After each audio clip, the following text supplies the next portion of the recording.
Hello everyone, and welcome or welcome back to Gander Gardening with Dawn.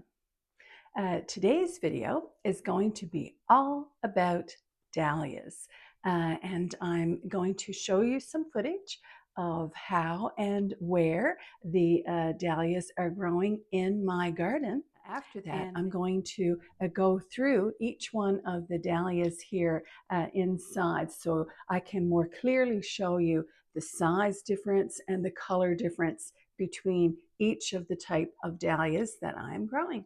So if that is something that you are interested in, stick around.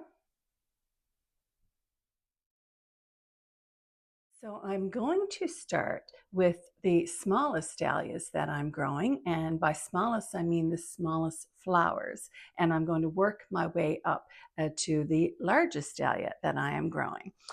So the smallest dahlia that I am growing in terms of flower size is this one. This one is called Viking. It's a deep dark red, and it's a ball dahlia. And I guess you can see from the image why it's called a ball dahlia. Once it's fully open, it creates a perfect, almost symmetrical ball. And this flower is about 2.5 inches in diameter. The actual plant in my garden is about 2 feet tall. So it is not a real large dahlia and very, very floriferous. This is one of the very first that bloomed in my garden this season, and this was a gift from Stacy. The Viking dahlia that's here on the end is looking fantastic. And I've cut at least half a dozen of these and used them in arrangements. And the next smallest one that I'm growing, I have 2 samples of it here. This is a watercolor mix dahlia that I grew from seed. And I just want to show you that I have 2 of the varieties from that seed pack. Now, this one, this yellow one, I grew this year from seed. I started it in the spring of this year. But this red one, which I'm now calling my red, I started from seed last year, and I saved the tuber from it, and it stored really well. And I planted it out again this spring, and I'm really, really pleased with how well this one is doing. It was one of the very first, if not, I believe this one was the actual first dahlia to bloom in my garden this year. And I just love this red. I don't know if you can see if I compare it to this one, but this is more of a pink red, if that makes sense to you, as opposed to a purple red or an orange red. It's just a gorgeous color. So these are from, as I said, they both were grown from seed, and they are considered informal decorative. That is the type of dahlia that they are, because their petals are not in a really formal structure. So they are called informal decorative. And you can get other colors from these as well. You can get white, you can get various shades of pink, but most of the ones that I grew were different shades of yellow and from that pack. And this one is my favorite, as I said. But this is watercolor mix dahlias. It's a watercolor dahlia that I started from seed last year, and I saved the tuber, and I just love it. And as soon as these flowers open, I'm cutting them and using them in an arrangement. And here is a watercolor dahlia that I started from seed this year, and it's very, very pretty.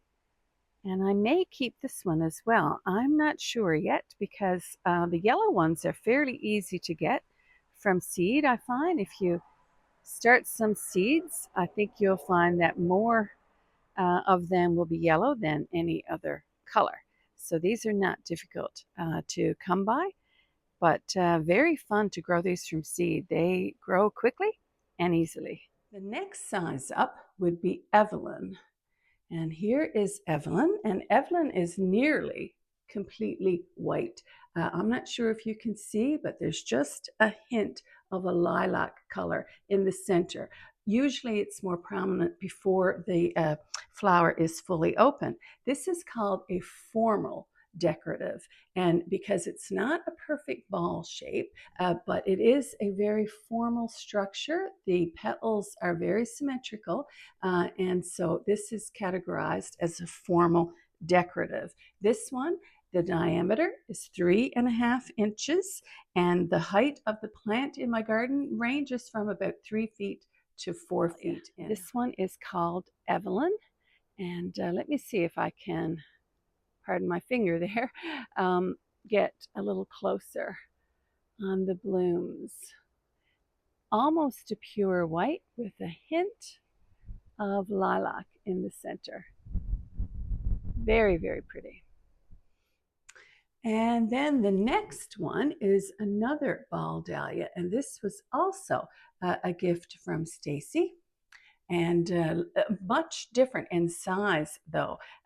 This is a small ball dahlia in as big as it's going to get, and this of course is much larger. There's the size comparison. This one is a slightly more purple red, and this one is called Ivanetti.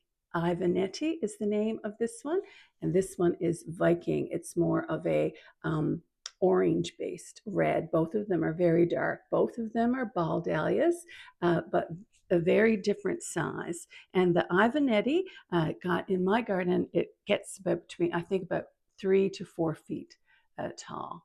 And yeah, both of these. I do find that there are a lot more blooms on the Viking than there are on the Ivanetti. And I did find the Ivanetti is only just now starting to get going with blooms. It was a little bit late to the party. This one on my list is Lark's Ebbe. And Lark's Ebbe may be my favorite dahlia. There are two that I am particularly fond of. Lark's Ebbe is also a formal decorative, and that's because although it isn't a ball, it is a very symmetrical dahlia. This one, the bloom is 4 inches, in fact, maybe a little bit better than 4 inches. And I just love this tropical color. Somebody said to me that it reminds them of creamsicles, and I can completely understand why they would think that. Yeah, I love this one. This is just so glorious. It is one of the first to bloom. I've grown this one for 3 years in my garden. It's been easy to keep the tubers come back. They store really well.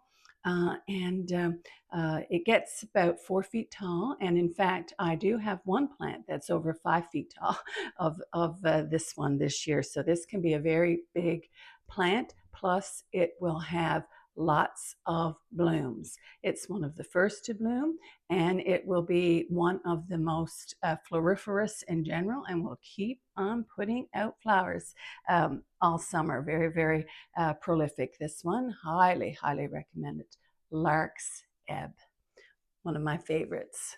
And this dahlia, Lark's Ebbe dahlia, is planted in a pot that's about 1 foot high, and I would say close to 2 feet wide. And my goodness, look how tall it has gotten. It is easily over 5 feet tall. I would say approaching 6 feet tall. And just look at those blooms. Let me go in a little bit closer. Aren't they something? And lots more buds. So I guess the moral of the story here, this one is planted in part sun, and it's stretching for the light. But what's great about that, if we look at this particular bloom right here on the Lark's Ebbe, look at the long stem without any buds on it. The stem on this one is at least 15 or 16 inches long. And so If a dahlia doesn't mind growing in part sun instead of full sun, and this one doesn't seem to mind, you'll get some really long stems. And here is another of the Lark's Ebbe dahlias growing in a pot here, a large pot close to my container cutting garden that you see right there. And this one is not as tall as the one that's down by the fence. I would say this one's about 4 feet tall. And just look, this one is growing in full sun. The one down by the fence is growing in part sun. Next on my list is this one, and this one is called Mr. Optimist. And Mr. Optimist is another formal decorative, and this you can tell is a very orangey red dahlia, and each petal has a tip of a very golden yellow color, so very, very warm tones with this one. And this one I would say would be absolutely ideal in autumn arrangements. Perfect fall color, really large. The blooms are 4.5 to 5 inches in diameter. Very impressive, takes up a lot of space. Blooms early and blooms often, and is very strong in the garden. It is a very statuesque plant that gets to be in my garden somewhere between 3 and 4 feet tall. But Mr. Optimist. And this is the third year again that I've grown this one, the same as the Lark's Ebbe. And the tubers, they store well over the winter. No problems at all. And also in my container cutting garden, this particular dahlia called Mr. Optimist was the second one to be in bloom. And these flowers are just outstanding. They're quite large. Let me see if I can put my hand out there and you can see, just look at that. Isn't that beautiful? And it's very, very generous with flowers. Just look at this thing. And the stems, oh my gosh, the stem on that one is about 14 inches. And this lovely one right here, the stem is about 16 inches. And by that, I mean the stem is 16 inches long without any other buds on it. So you don't have to lose any buds. You don't have to lose any future flowers when you are cutting some of these for an arrangement. And I call that a big bonus. So I just love this one, Mr. Optimist.